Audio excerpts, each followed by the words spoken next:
Hi అండి. అందరికి నమస్కారం. ఈరోజు కృష్ణా పరివాహక ప్రాంత నీటి నిల్వలు, అదేవిధంగా ఇన్‌ఫ్లో మరియు అవుట్‌ఫ్లో‌లకు సంబంధించి తాజాగా వచ్చిన సమాచారాన్ని మీ ముందుకైతే తీసుకురావడం అయితే జరిగింది.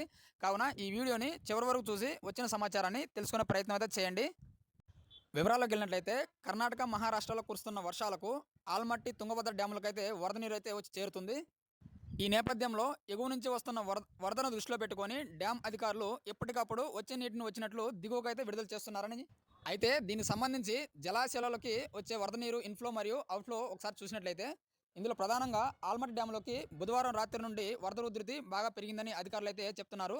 దీంతో ఆల్మట్టిలోకి నిన్నటి నుండి 2,00,000 క్యూసెక్కుల ఇన్‌ఫ్లో వస్తుండగా, అంతేవిధంగా 2,00,000 క్యూసెక్కుల్ని దిగువకైతే విడుదల చేస్తున్నారు.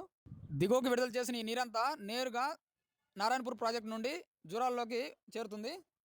జూరాల ప్రాజెక్టులోకి 1,80,000 క్యూసెక్కుల నీరైతే వస్తుండగా, దాన్ని 1,85,000 క్యూసెక్కులకు పెంచి దిగువకైతే శ్రీశైలంలోకి విడుదల చేస్తున్నారు. మరోపక్క తుంగభద్ర నదికి నిన్నటి నుండి వరద ప్రవాహం పెరిగిందని డ్యామ్ అధికారులు అయితే చెప్తున్నారు.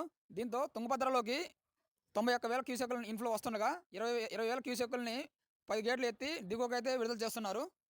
దీంతో శ్రీశైలం జలాశయంలోకి అటు తుంగభద్ర నుండి ఇటు జూరాల నుండి వరద ప్రవాహం భారీగా అయితే పెరిగిందని అధికారులు అయితే అంచనా వేస్తున్నారు. శ్రీశైలం జలాశయంలోకి ఈరోజు సాయంత్రానికి 2,00,000 క్యూసెక్ల ఇన్‌ఫ్లో దాటే అవకాశం ఉందని అధికారులు అయితే చెప్తున్నారు.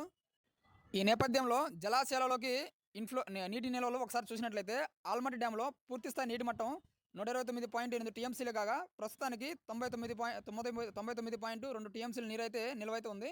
అదేవిధంగా జూరాలలో 9.6 టీఎంసీలు కాగా ప్రజెంటు 7.1 టీఎంసీలు నీరైతే వచ్చి చేరింది. మరోపక్క తుంగభద్ర జలాశయానికి పూర్తిస్థాయి నీటి మట్టం 105.7 టీఎంసీలు కాగా ప్రజెంటు 99.5 టీఎంసీలు నీరైతే వచ్చి చేరిందని అధికారులు అయితే చెప్తున్నారు. అదేవిధంగా శ్రీశైలం జలాశయంలో పూర్తిస్థాయి నీటి మట్టం 215.8 టీఎంసీలు కాగా ప్రజెంటు 80 టీఎంసీలు నీరైతే వచ్చి చేరిందని అధికారులు అయితే వెల్లడిస్తున్నారు. కాగా ఎగువ నుంచి వస్తున్న వరద దృష్ట్యా శ్రీశైలం డ్యామ్ చాలా వేగంగా నిండే అవకాశం ఉందని అధికారులు అయితే అంచనా వేస్తున్నారు. దీంతో నాగార్జున సాగర్ ఆయకట్టు రైతులకు ఖరీఫ్ సీజన్పై ఇది ఒక మంచి శుభవార్త అనేది చెప్పవచ్చు. ఇది ఫ్రెండ్స్ ఇవాళ అప్డేటు. ఈ వీడియో మీకు నచ్చినట్లయితే లైక్ చేయండి, కామెంట్ చేయండి. అదేవిధంగా తోటి రైతులు కూడా ఈ వీడియోని తెలియజేయండి. ఇంకా ఇటువంటి కొత్త సమాచారం కోసం మన ఈ ఛానల్ని సబ్స్క్రైబ్ చేసుకొని పక్కనే ఉన్న బెల్ ఐకాన్ అయితే యాక్టివ్ అయితే ఉంచుకోండి. కొత్త వీడియో తోటి మీ ముందుకైతే వస్తాను. అంతవరకు సెలవు. Thank you friends.